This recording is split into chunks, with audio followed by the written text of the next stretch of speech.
जहाँ न जाए रवि वहाँ जाए कवि। इस उक्ति को चरितार्थ करते हैं हमारे आज के मुख्य अतिथि।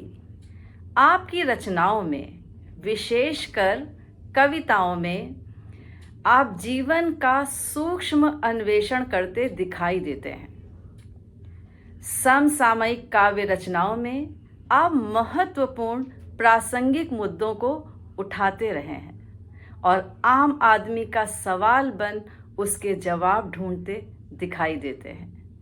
आपकी रचनाओं में एक बात मुझे बेहद पसंद है, वह ये कि आपकी रचनाएं शब्दाडंबरों से परे हैं, सरल, सहज, बोधगम्य। सर, आपने विविध विषयों पर लिखा है, हिंदी की विविध विधाओं में लिखा है।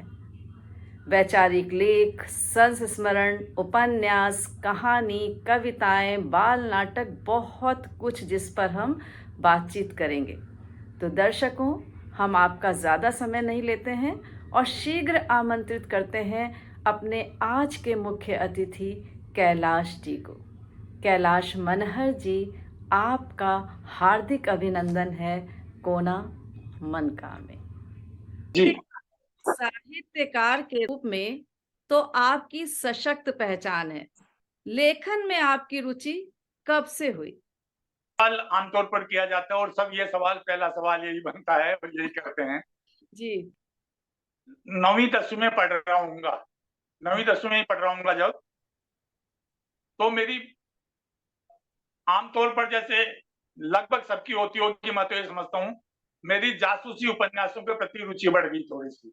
अच्छा। तो मैं 9वीं 10वीं की कक्षा में ये ओम प्रकाश शर्मा और वेद प्रकाश काम्बोज के उपन्यास पढ़ने लगा था। 10वीं तक आते-आते गुलशन नंदा को भी पढ़ने लगा था।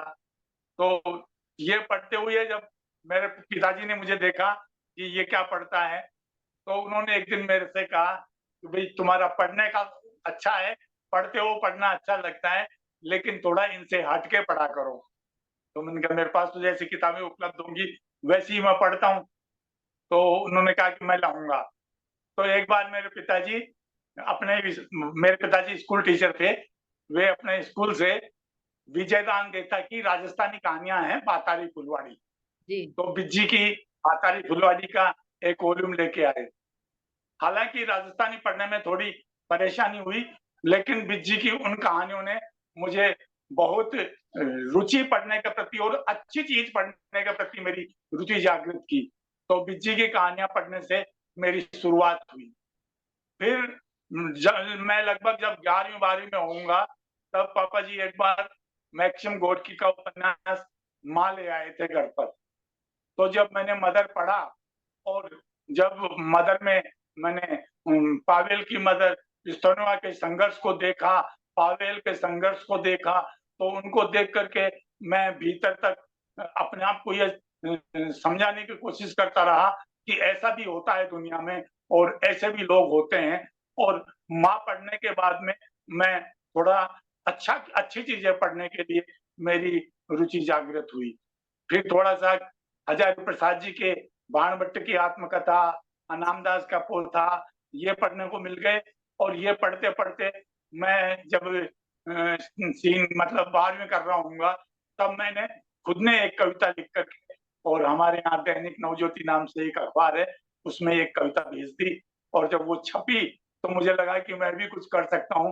तो मेरा इस तरह से साहित्य के प्रति रुझान और फिर वो कविता का छप जाना मुझे साहित्य में खींच लाया। ये समझिए कि पढ़ने का शौक था ही और इन सब चीज़ों से मैं साहित्य की ओर आकर्षित हो गया। ये एक सामान्य-सी बात थी। आपको कब ये लगा कि जो आप लिखना चाहते हैं, वो आपने वाक़ई लिखना शुरू कर दिया है? ये देखिए एक्चुअली तो ये मुझे सन 2010 में मेरी पहली किताब आई थी। वो 2010 में मेरी एक दूसरी किताब आई थी, उदास आँखों में उम्मीद। उदास ये किताब मुझे अपने आप को ये बताने लग गई थी कि मैं कुछ लिख सकता हूँ। और जो इससे पहले ये किताब आई थी मेरी सूखी नदी, तो जी। सूखी नदी ने मेरे में थोड़ा आत्मविश्वास जागृत कर दिया था। 1986 में मेरी पहला काव्य संकलन छपा, कविता की शय यात्रा। जी। तो उसको कोई खास चर्चा नहीं मिली, खास लोगों में वो नहीं पहुंच सका। आलोचकों की भी कोई नजर नहीं पड़ी, कोई इक्का दुक्का जगह चर्चा हुई कविता की शय यात्रा की। लेकिन जब सूखी नदी आई मेरी, तो सूखी नदी में मेरी चर्चा भी हुई और सूखी नदी को आलोचकों के बीच में भी कुछ प्रतिष्ठा मिली। तो वो सूखी नदी के बाद में मेरा ये लगभग 2004-5 के आसपास मेरा आत्मविश्वास जगा, आज से 20-22 साल पहले, कि हाँ, मैं कुछ अच्छा कर रहा हूँ और अच्छा लिखने में अपने आप को समर्थ पाता हूँ। ये मेरे जागृति, मेरे काव्य संकलन सूखी नदी के बाद में। जी। सूखी नदी आपका 2006 में आया था और अवसाद जी। पक्ष आपका 2010 में आया था। और कविता की सहयात्रा भी 1986 में आपकी रचना। 1986 में आ गया। चुनाव के बारे में जब आप रचना कर रहे थे, उन दिनों का कोई अनुभव साझा करिए कि किसी भी रचना के समय आपके साथ कुछ ऐसा घटित हुआ हो जिसने आपको प्रभावित किया हो? नहीं, ये हाँ, ये बहुत सही बात है। मैं एक्चुअली जिस गाँव में रहता हूँ, उस गाँव के पश्चिम-दक्षिण में एक नदी बहती है। नदी का नाम है माधववेणी। तो मैं माधववेणी नदी में मैंने बहुत स्नान किया, बहुत घूमा-फिरा, बहुत मैं प्यार करता था माधववेणी को, और जब भी मन करता था, मैं माधववेणी के तट पर चले जाया करता था। लेकिन हुआ क्या कि इन 20-25 सालों में धीरे-धीरे जब नदी का प्रवाह कम होने लगा, जो 12 मासों बहने वाली नदी थी, वो बरसाती नदी हो गई, और बरसाती नदी होते-होते भी धीरे-धीरे ये हो गया कि सिर्फ 1-2 बार पानी आए और फिर टीले रेत के रहें। तो मुझे उसने बड़ा भीतर तक व्यथा मेरे में पैदा हुई कि ये नदी कहाँ जा रही है और इस नदी का क्या होगा, और कैसे इस तरह का यदि नदियाँ समाप्त होती रही धरती से, तो मानव जीवन का क्या होगा? ये सब चिंताएँ अचानक मुझे 2004-5 के आसपास घेरने लगी। तो जब वो नदी सूख रही थी, तो मैं सूखती नदी की तो भीतर से अपनी व्यथा भीतर में महसूस कर रहा था, अनुभव कर रहा था। उस समय मेरे से जो ये सूखी नदी लिखी गई, जो आपको मैं क्या बताऊँ कि रेत के टीलों पर बैठ कर के वहाँ मैंने इसके कई अंश लिखे, और रेत के टीले जो नदी के किनारे थे, वो रेत के टीले बन गए थे। वहाँ बैठ कर के मैंने इसके अंश लिखे। तो मुझे इसने बहुत प्रभावित किया, उद्वेलित किया कि नदी के सूखते जाने में और जल की कमी होते जाने में। मैं इससे बहुत परेशान रहा, और ये सूखी नदी उसी का एक परिणाम है। सच्चे लेखक की पहचान है, जो कुछ भी वो लिखते हैं अपने जीवन के अनुभवों और को कहना चाहिए आधार बनाकर उसको महसूस करके लिखते हैं। ये अच्छा लगा जान कर के कि सूखी नदी का जो दौर था, उसको आप देख रहे थे और सामने जो कुछ घटित हो रहा था, उसको उसी जगह पर आप कागज़ पर उकेरने का प्रयास कर रहे थे। सोशल मीडिया के आप सक्रिय कवि हैं और बहुत मुखर कवि हैं। तो मेरे मन में जी, एक सवाल उठता है कि आपकी रचनाएँ तो लोगों तक पहुँच रही हैं, लोग पढ़ रहे हैं, पर आप आम आदमी के सवालों को बखूबी उठाते हैं और जी, स्वयं उनका जवाब भी ढूँढने की कोशिश करते हैं। जी, तलवार धार से कहीं तेज आपकी कलम की धार है। तो कैसे धन्यवाद। करते हैं ये? आपको कभी डर नहीं लगता? एक्चुअली सही बात तो क्या है कि जैसा मैं भी बता रहा था, 2006 में आया मेरा सूखी नदी। मैंने लिखा भी अपने परिचय में, और 2010 में आया उदास आँखों में उम्मीद। जी। 2010 के बाद में मैं सामान्य रूप से जब कविताएँ लिख रहा था, तो हुआ क्या कि जब 2013 वाले इलेक्शंस आए, तो 2013 वाले इलेक्शंस में मैं परेशान तो होने लग गया था 90-91 में राम मंदिर आंदोलन से ही, इस विचारधारा से, जो दक्षिणपंथी विचारधारा है, ये मुझे बहुत उद्वेलित करती थी। मैं तनाव में रहता था कि ये सब क्या हो रहा है। उसको लेकर के इधर हमारे गाँव में भी थोड़ा तनाव रहा। हमारे जयपुर में तो दंगे भी हुए, तो उससे, लेकिन जब सन 2014 के इलेक्शन चल रहे थे, उन इलेक्शंस में जब मोदी जी बनारस से इलेक्शन लड़ने के लिए खड़े हुए थे, तो वहां के बुद्धिजीवियों ने इस बात को लेकर के काफी प्रतिरोध जताया था। तो 2013-14 के बाद में स्थिति ये बनी है कि उसके बाद में यह विरोध और प्रतिरोध बहुत आवश्यक हो गया है। क्यों कि स्थितियों में जो सामान्य, हाँ, मैं ये नहीं कहता कि 2014 से पहले स्थितियां बिल्कुल साफ सुथरी थी या बिल्कुल सही थी, लेकिन जो आम जनमानस में पारस्परिक सद्भाव था, वो 2014 के बाद में ज्यादा बिगड़ा है। ये ये वैसे तो राम मंदिर आंदोलन के समय से ही बिगड़ गया, लेकिन 2014 के बाद में जब चरखी दादरी में अखलाक का गोमांस के संदेह में जब मर्डर हुआ, तो वो बड़ा दहलाने वाली चीज थी कि गोमांस के संदेह में मार दिया उसको, और किसी मंदिर से माइक से आवाज आ रही है, और ये उस माइक की आवाज से सब लोगों ने इकट्ठे होकर के और संदेह में एक आदमी को मार दिया। और मेरे पास में यहाँ बेरोड है, अलवर जिले में, अलवर में एक गाय खरीद कर लाते पहलू खान को मार दिया गया। तो ये चीजें व्यतीत करती हैं, और ये चीजें व्यतीत करती हैं तो लिखने का मन करता है, इन चीजों को बताने का मन करता है कि देखो समाज किस ओर जा रहा है। ये तानाशाही बड़ी विचलित करती है भीतर तक एक मनुष्य के रूप में, किसी भी व्यक्ति को। मुझे एक कवि के रूप में यह तानाशाही विचलित करती है। क्यों कि जो ये गोहत्या के नाम पर, बिरयानी के नाम पर जो बातें हुई अभी, तो वो परेशान करने वाली चीजें हैं, और ये सब चीजें अगर होती हैं तो उसके प्रतिरोध होना चाहिए, और मैं अपनी जिम्मेदारी मान के चलता हूं कि मैं इन ऐसी बातों का प्रतिरोध करूं। जी, बहुत हिम्मत और बहुत साहस चाहिए इस तरीके के मुद्दों को उठाने के लिए और उस पर खुलकर अपने विचार व्यक्त करने के लिए। सर, आपको विभिन्न सम्मानों से नवाजा गया है। अपने सम्मानों को आप कैसे देखते हैं?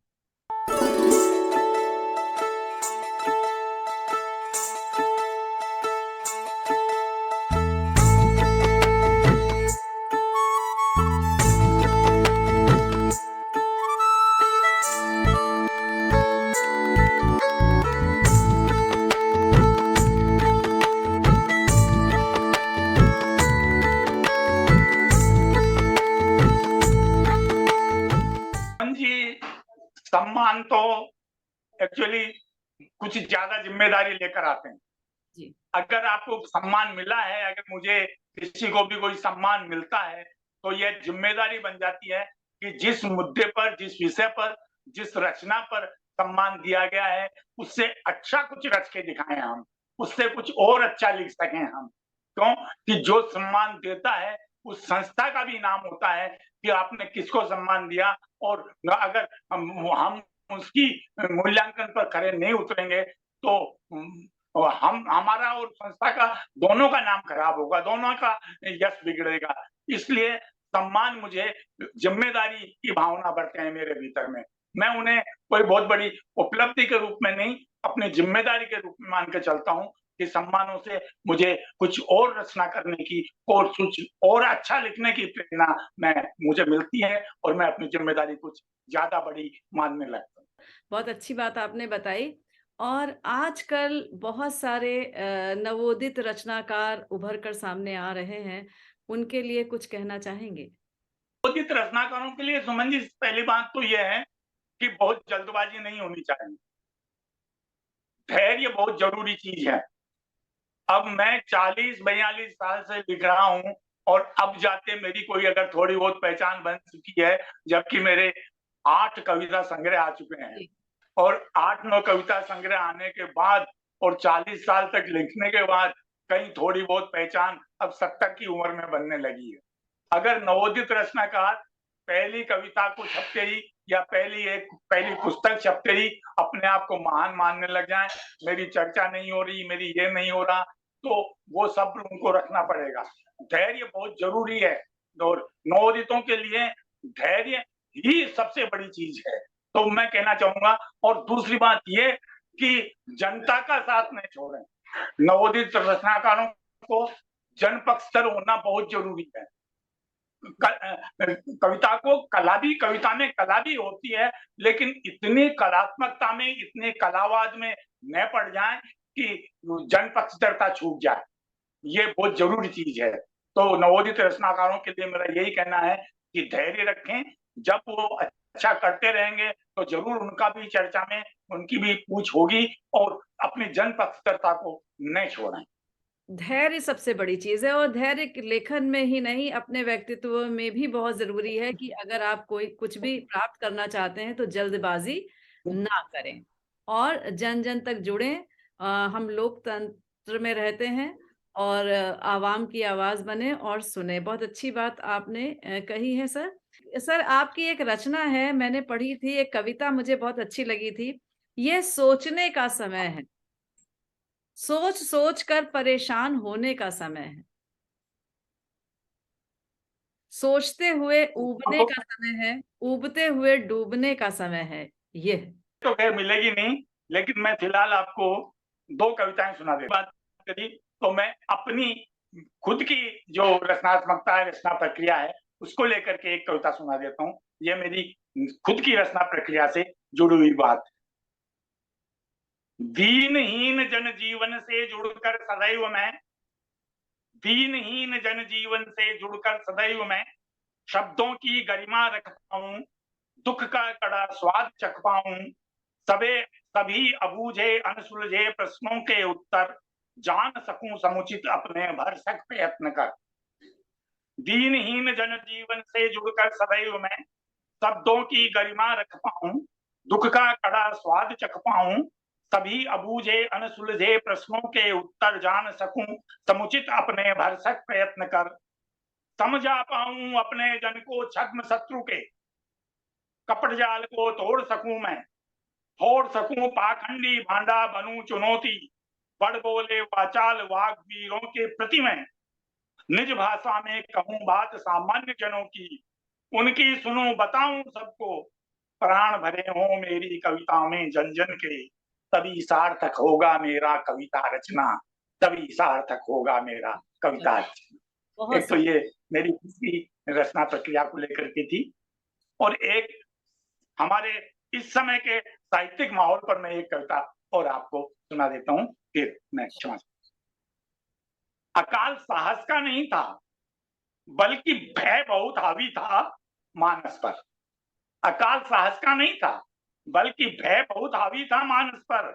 अकाल चेतना का तो कतई नहीं था, हाँ स्वार्थ कुछ ज्यादा ही बढ़ रहा था। अकाल चेतना का तो बिल्कुल नहीं था, हाँ स्वार्थ कुछ ज्यादा ही बढ़ रहा था। अकाल सच का था वास्तव में, अकाल सच का था वास्तव में, कि जो साथ थे मेरे साहस और चेतना के नाम पर वे सब झूठे पड़ गए। जो साथ थे मेरे साहस और चेतना के नाम पर वे सब झूठे पड़ गए, और अब भी हैं वे शायद तमाम मैं जो बहुत दुखी हैं। लेकिन बस इसलिए कि उनकी जगह पर लड़ने को दूसरे क्यों नहीं जाते, यह है स्थिति। लेकिन बस इसलिए कि उनकी जगह लड़ने को दूसरे क्यों नहीं जाते, तभी वे खुश हो सकें। ना खुश रहकर पछताने वालों में अकाल आचरण का था, ना खुश रहकर पछताने वालों में अकाल आचरण का था। ये 2 कविताएं।